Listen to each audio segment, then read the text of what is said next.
Today we can see the topic on the site specific nutrient management, that is the SSNM. First of all, you can see the definition of site specific nutrient management. That is, SSNM is a relatively new approach of nutrient recommendations. It is mainly based on the indigenous nutrient supply from the soil and the nutrient demand of the crop for achieving the target yield. In this concept, the technology, the nutrients are the applied as per the recommendations based on the initial nutrient balance in the soil and as per the demand of the crops to get the potential yield or to get or to achieve the target yield. Target yield is concepts related to the nutrients are to be applied as per the recommended dose to get the potential yield or to get the optimum yield. Then site-specific nutrient management helps in improving the nutrient use efficiency. As we know, the nutrient use efficiency as the total amount of nutrients applied to the crops divided by the total amount of nutrients uptake multiplied by the 100 as the nutrients are supplied or applied to the crops, which will be the increases their uptake efficiency, and ultimately it's converted into the yield of the crops as will we to improve the nutrient use efficiency with the help of the site specific nutrient management. Because in case of this site specific nutrient management, nutrients can be applied as per the recommendation or as per the demand of the crops, and the initial nutrient balance of the nutrients can be studied before sowing of the crops and after harvesting of the crops. It will be know the details of the nutrient budget or balance of the nutrients with the help of the site specific nutrient management. And this is the important approach for the feeding the crops like rice, wheat, maize with the nutrients as and when needed. In this site specific nutrient management can be commonly followed in the crops like maize, wheat, and the rice uh, crops, which will be the applied nutrients as and when the nutrients are needed for the crops for its growth and development. So the major benefits for the farmers regarding this the regarding the site specific nutrient management are from improving the nutrient management strategy to and increase their profitability. As we know, the in case of the site specific nutrient management, the farmers can supply the nutrient as per the demand of the crops or as per the analysis data or the recommendation of the specific crop. The nutrients can be supplied to or managed with the specific strategy or this with the basic information regarding the nutrients availability, and ultimately it will be increases the profitability, that is per unit input investment, that is will become with the help of the site specific nutrient management. The site specific nutrient management eliminates the wastage of fertilizer. This is important way of our objective of the SSNM, that is to wastage or reduce the loss of the fertilizer by preventing the excessive rate of fertilization or application of fertilizers, and by avoiding the fertilizer application when the crop does not require nutrient input.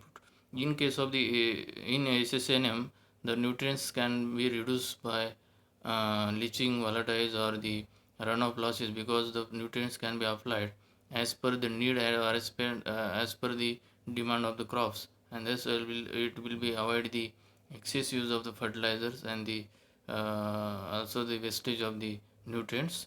The site specific nutrient management is a new concept. This is a fundamental to precision precise nutrient application in different crops. As the nutrient applied in the precise quantity or right amount or right time, the site specific nutrient management is the new concept which will be the apply the nutrients within the precise location, precise position, or the position or the right time or right method, which will be as the when soil is needed or the crop is needed. The site specific nutrient management provides an approach for the need based feeding of the crops with the nutrients, and while recognizing the inherent spatial variability. The site specific nutrient management can apply the nutrient as per the need of crop or as per the demand of crops, that is feeding the need to supply the nutrients as per the need or in specific growth stages of the crops, which will be the increase the productivity as well as profitability of the crops. And also the to overcome the problems, especially in the spatial variability. This makes the site-specific nutrient management makes the efficient utilization of the nutrient by the crop plants and avoid the wastage of fertilizers. Then also the important environmental footprints of the chemical fertilizers are also reduced. Whatever the nutrients are released into the water bodies or in the environment or soil or air should be reduced by the way of site-specific nutrient management. The crop yields increase by over 15%, while amount of nutrients applied mostly decrease.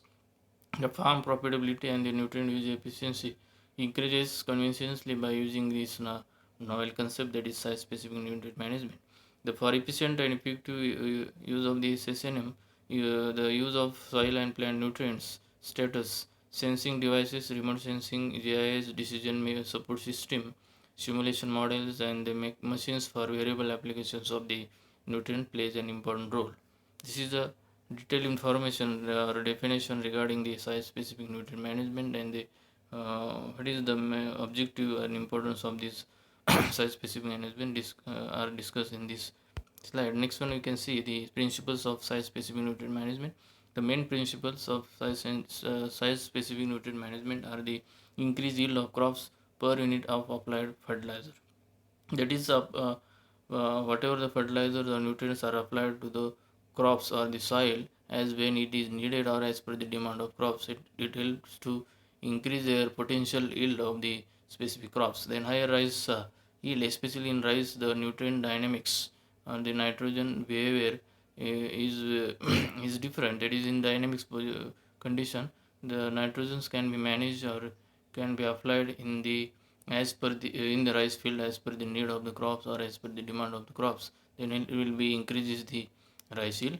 Then also they reduce the disease and insect damage. As we know, the excess use of the chemical fertilizers ultimately increases the attack of insect pests, especially sucking pests and the diseases.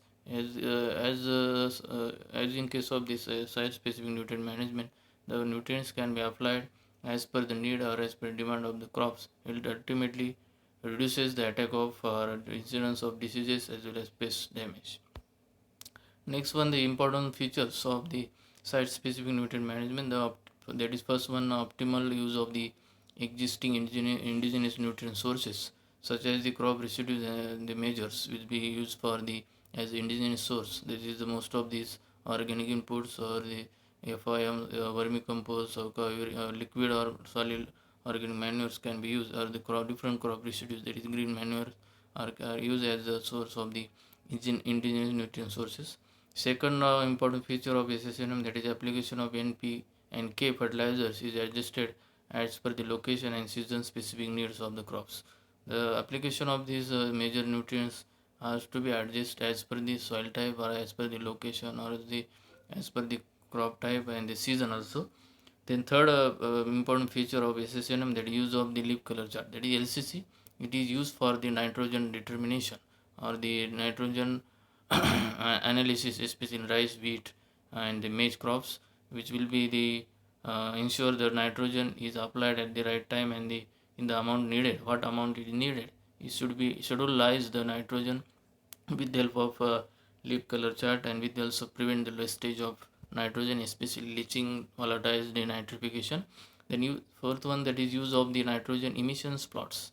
The emission or emissions plots is helps to determine the P and K fertilizers required to meet the crop needs, and this also ensures that the P and K are applied in the ratio required by the rice crop.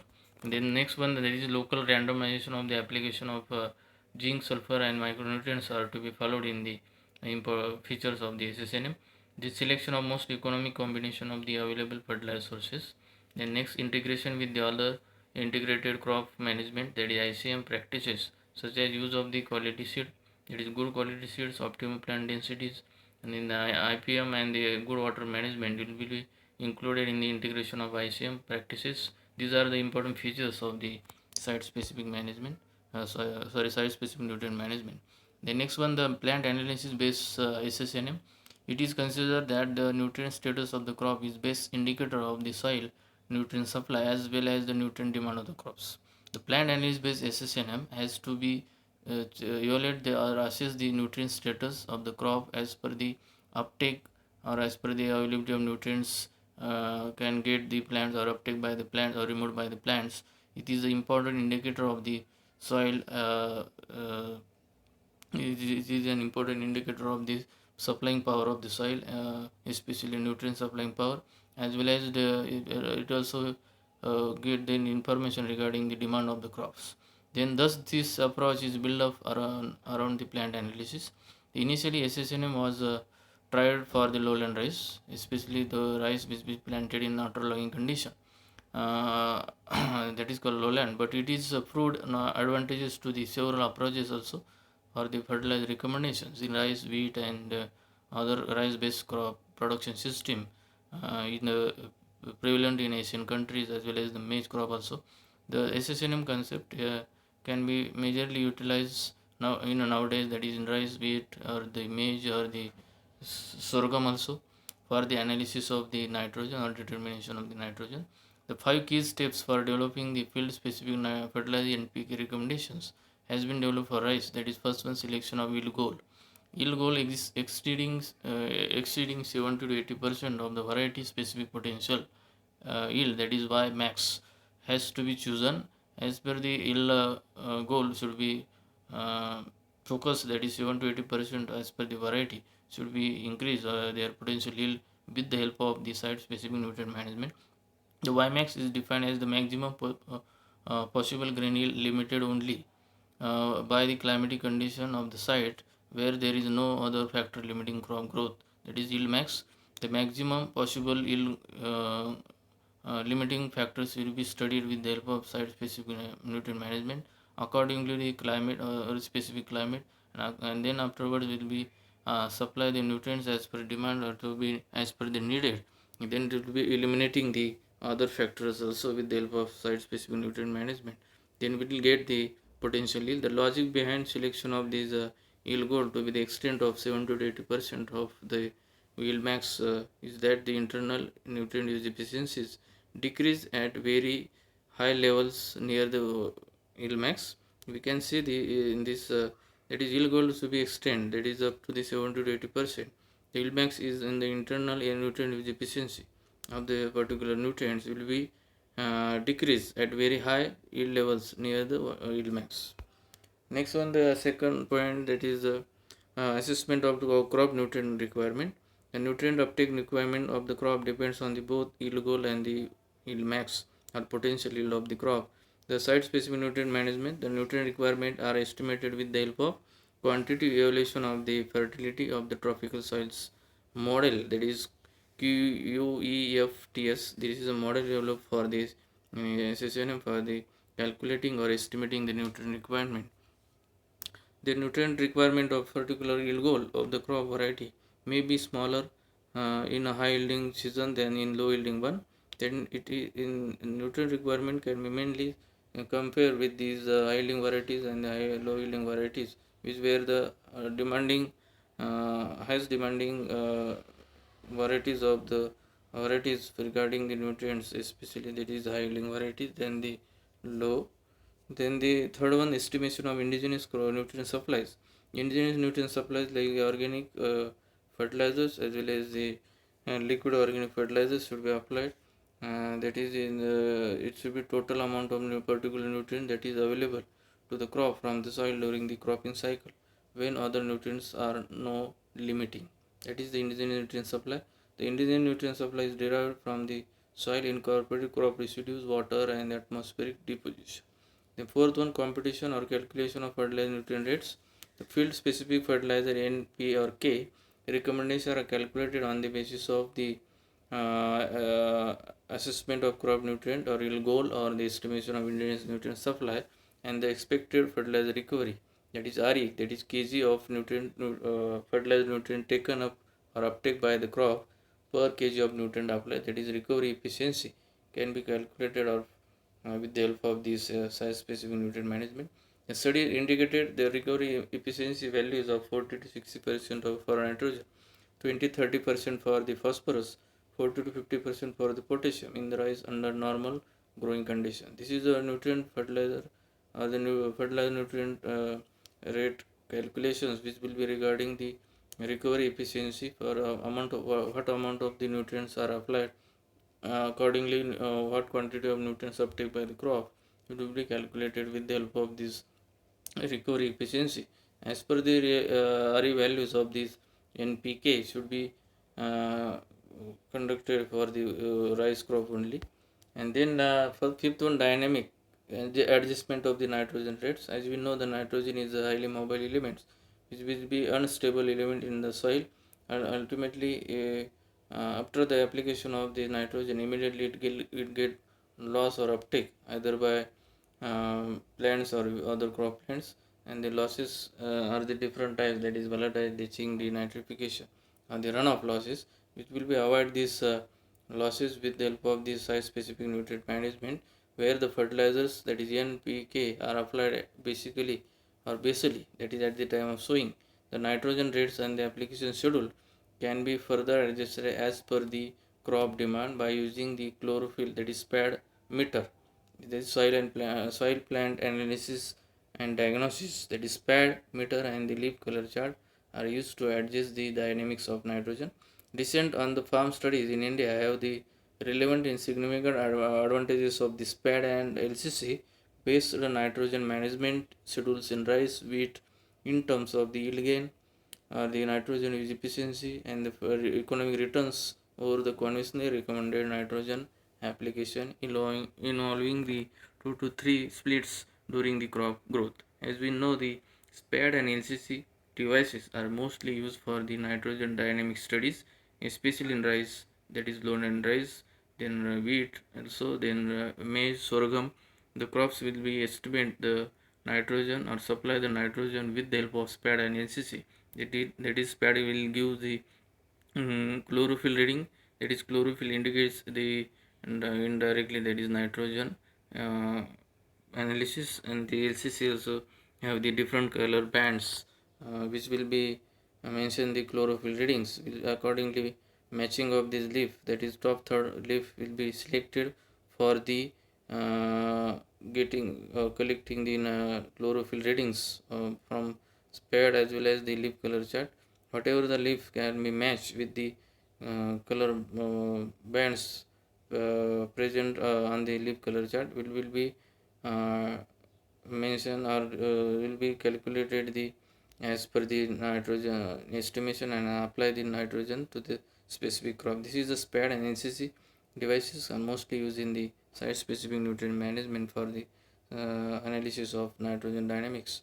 And the SPAD based nitrogen estimation or the application resulted in the saving of 55 kg nitrogen as compared to the soil test crop response, that is STCR based nitrogen application. The STCR approach is based on the soil test recommendations. As per the soil test values, the nutrients can be applied to the crops with their specific recommended dose. But in case of site specific nutrient management, the nutrients can be applied as per the demand of the crops with the help of these readings of the chlorophyll, with the help of SPAD and LCC. It helps to save the nutrient, especially nitrogen, that is 55% or kg. Next one, the soil cum plant analysis based SSNM. In this case, the nutrients available in the soil, plant nutrient demand for the higher target yield, that is not less than 80% of the yield max, and the real recovery efficiency of applied nutrients are considered for the developing fertilizer use schedule to achieve the maximum economic yield of the crop variety. As we know, the in case of the soil cum plant analysis based SSNM, as here we can see the nutrient availability in the soil based on the demand of the crops, which should be applied the nutrients to get the target yield, and also to check out the recovery efficiency, that is total amount of nutrients applied and divided by the total amount of nutrient uptake by the crop for the developing the maximum yield of the specific crop variety in order to a certain desired crop growth, not limited by the apparent or hidden hunger. Hidden hunger is the concept which will be the specific nutrient cannot show their deficiency when the deficiency limiting when there is will be limited or unavailability in the soil. For example, the potassium has does not show the any deficiency to the crops. That is the hidden hunger concept that is mostly used in the SSN. And these nutrients will be analyzed for the all macro and the micronutrients well before the sowing or planting. The total nutrient requirement for the target yield and the recovery efficiency are estimated with the help of the documented information available for similar crop growing environment. This is a soil plan analysis where the different crops have to assess the nutrient demands. As per the nutrient demands, we have to apply the nutrients and to check out the yield potential or the recovery efficiency. And then afterwards, the before sowing or before planting of the crops, we have to check out or assess the hidden hunger or the soil analysis or the different of the nutrients which will be analyzed, both macro and micronutrients. And also along with these documents information, the target yield and recovery efficiency can be estimated with for the particular crop. This is the today's topic. Thank you.